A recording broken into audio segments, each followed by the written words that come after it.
अगर मैं नाम लेना सबका शुरू करूं तो 1 घंटा लगेगा, लेकिन मैं आपको ये बता देता हूं, सारे के सारे ब्लॉक अध्यक्ष का नाम अब मुझे याद है। लगभग 1 महीना हुआ है मुझे जो है प्रत्याशी बनाए हुए। मैं सबका नाम रखता हूं, अब सबका नाम मुझे याद हो गया है। मैं बस आपसे यही आग्रह कर रहा हूं कि अगर आप लोगों ने चाहा तो दुनिया की कोई ताकत 5 साल रहने से रोक नहीं सकती है। और अभी तो मुझे सिर्फ ब्लॉक अध्यक्षों का नाम याद हुआ है, मुझे जो है सारे एआईसीसी के डेलीगेट, पीसीसी के डेलीगेट और हमारे एक एक वर्कर का नाम हमको याद करना है। इसलिए बिना किसी औपचारिकता के सम्मानित मंच, हमारे तीनों कोऑर्डिनेटर भी यहाँ मौजूद हैं। मैं सीधे आपसे सिर्फ 2 बात कहना चाहता हूँ। भाषण तो देते रहेंगे जनता के बीच, लेकिन आप सब लोग जो है वो नेता हैं, प्रमुख स्तंभ हैं हमारी पार्टी के, तो आपके सामने कोई भाषण नहीं देंगे, 2 आग्रह करेंगे। उससे पूर्व मैं आपका विशेष धन्यवाद करता हूं कि आपने अपने सबसे ताकतवर, जोशीले, नौजवान और मजबूत साथियों को 10 विधानसभा में लगाया है। कुछ साथियों से मैं पूर्व से परिचित हूं, जैसे अमीन कागजी साहब हैं, मुकेश भाखड़ जी हैं, और भी साथियों से आज परिचय हुआ है। इसके लिए मैं आपका विशेष रूप से आभार करता हूं। और 2 बात जो मैं आपसे अपील करना चाहता हूं। पहली बात ये, इसमें कोई 2 राय नहीं है कि हमारा चुनाव दिनों दिन बेहतर होता जा रहा है, लेकिन एक कहावत है ना, मत चूको चौहान। हमारी नजर बिल्कुल जो है टिकी रहनी चाहिए अपने लक्ष्य पे, और अंतिम फैसला तो 4 जून को आएगा। और 4 जून को क्या फैसला आएगा वो तय होगा 25 मई को, और 25 मई को क्या होगा वो निर्भर करता है कि हम अभी से लेकर के 25 मई की शाम तक कैसे काम करेंगे। देखिए, हो सकता है कि कई बार आपको महसूस हो रहा हो कि अमूमन हमारी पार्टी जैसे चुनाव लड़ती है उसमें बहुत सारी कमियां आपको दिख रही हो। मैं यह बात स्वीकार करता हूं। एक तो मेरे ख्याल से मैं सबसे कम उम्र का प्रत्याशी हूं दिल्ली में, और हालांकि मैं चुनाव दूसरी बार लड़ रहा हूं, लेकिन ज्योग्राफी अलग है, डेमोग्राफी अलग है, और पॉलिटिकल कल्चर भी अलग है। तो बहुत सारी कमियां आप लोगों को लग रही होगी, क्योंकि यहां पूर्व मंत्री, पूर्व विधायक, सब सीनियर लोग मौजूद हैं। लेकिन मैं आपसे ये कहना चाहता हूं कि हर चीज में कुछ ना कुछ कमी बेसी होती है।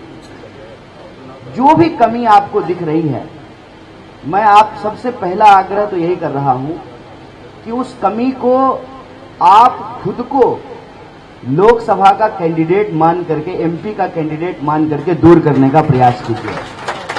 ये मेरा बड़ा हाथ जोड़ करके नम्र निवेदन है आपसे, क्योंकि कई सारे लोग ये कह रहे हैं कि कैंडिडेट का वहां सभा नहीं हो पाई, कैंडिडेट वहां नहीं पहुंच पाए, वहां जो है नुक्कड़ मीटिंग होनी थी। कई सारी जो है मैनेजमेंट से रिलेटेड जो दिक्कतें आ रही हैं, उन सबको मैं समझता हूं कि सिर्फ और सिर्फ आप ही दूर कर सकते हैं।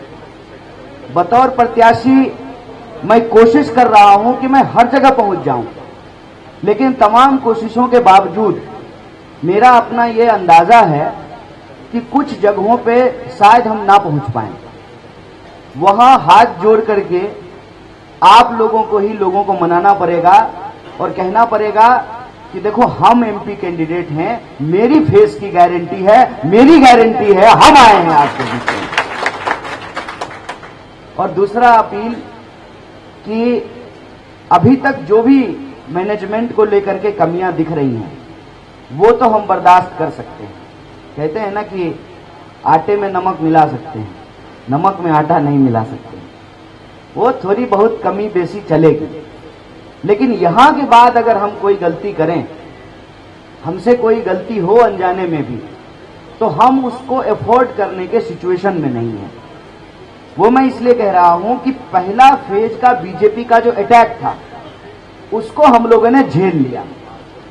और मैं उसके डिटेल में नहीं जा रहा हूं, जो निगेटिविटी फैलाने की बीजेपी की साजिश थी, चाहे हमारे बारे में झूठा वीडियो घुमाना हो, हमारे बारे में झूठे आरोप लगाना हो, अब उस बात को खुद ही बोलना बंद कर दिए।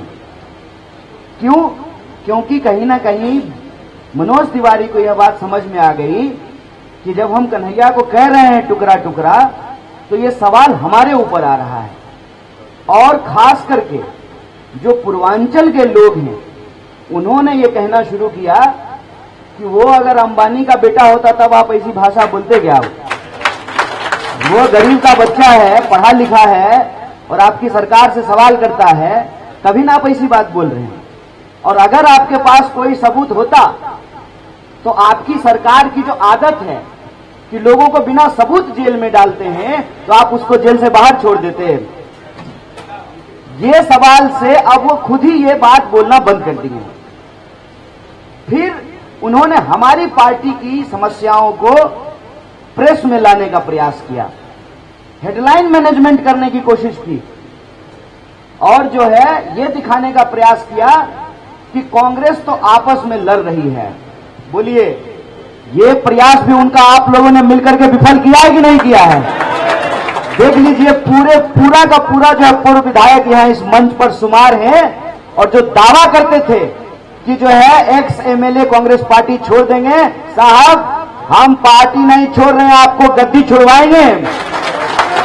क्योंकि ये लड़ाई कांग्रेस पार्टी के अस्तित्व से बड़ा इस देश के अस्तित्व का सवाल है, इस देश के संविधान का सवाल है। और हमारे नेता पूरा देश जो पैदल नापे हैं जिन सवालों को लेकर, वो सवाल जनता समझ रही है, उन सवालों पर जनता जवाब दे रही है, उन सवालों से जनता जुड़ रही है।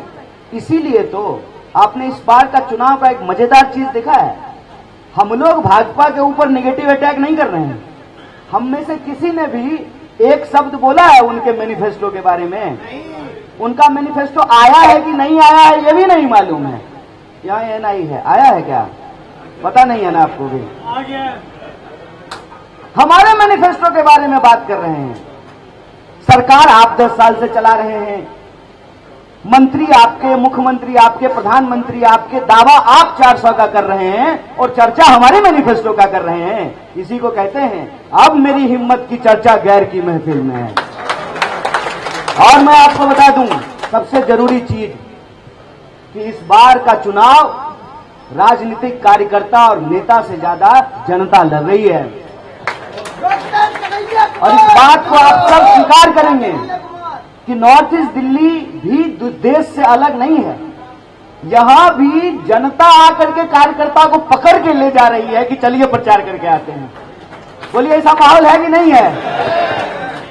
देश में बदलाव की एक आहट है। इस माहौल को अंततः परिणाम तक हम तब पहुंचा सकते हैं जो हमारे सभी सीनियर साथियों ने कहा है कि हमको बीजेपी का जो लास्ट अटैक है, जो पोलिंग से ठीक पहले नो कैंपेन डे के दिन करेंगे।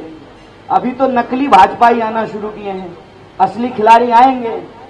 10 साल में प्रधानमंत्री नहीं आए हैं ना, इस बार नॉर्थ ईस्ट की दिल्ली को हम प्रधानमंत्री का भी दर्शन करवाएंगे। इनके सारे मुख्यमंत्री उतारेंगे, इनके सारे मुख्यमंत्री उतारेंगे, इनके सारे मंत्री उतारेंगे और जितना पैसा कमाया है ना, सब पैसा जो है नॉर्थ ईस्ट की जनता पर जो है ना उड़वाएंगे, इनसे इनका खाता खाली करवाएंगे। लास्ट अटैक जो है उसके लिए हमको एकजुट रहना है। वो ये है कि वो एक राउंड और दुष्प्रचार करेंगे, एक राउंड। उस दुष्प्रचार का मुकाबला करते हुए बूथ की कमेटी हम इतना मजबूत कर लें कि एक एक घरों से अपने वोटर को निकाल करके हम वोट करा दें। पक्का ये चुनाव हारेंगे और सिर्फ एक सीट नहीं, पूरी की पूरी दिल्ली की 7 सीट हम इनको हराने का काम करेंगे। इसीलिए मैं आप सबसे दूसरी अपील जो कर रहा हूं, आखिरी, देखिए, सवाल एक आदमी को एमपी बनाने का नहीं है, सवाल सिर्फ अपनी पार्टी की राजनीति बचाने का नहीं है, सवाल है उस राजनीति को बचाने का जिससे हमारी पार्टी भी जिंदा है। वो है लोकतंत्र की राजनीति, वो है संविधान की राजनीति। इसीलिए हम सबको जो भी कमी बेसी है उसको भूल करके एक परिवार की तरह, कांग्रेस परिवार की तरह एकजुट होकर के आखिरी वोट जब तक नहीं पड़ जाए हमको चैन नहीं लेना है। मैं यही आग्रह आप लोगों से करता हूं। बड़े धैर्य के साथ आप लोगों ने सुना। सम्मानित मंच को, जिनका नाम लिया उनको भी और जिनका नाम छोड़ दिया उनको भी बहुत बहुत आभार। आप सब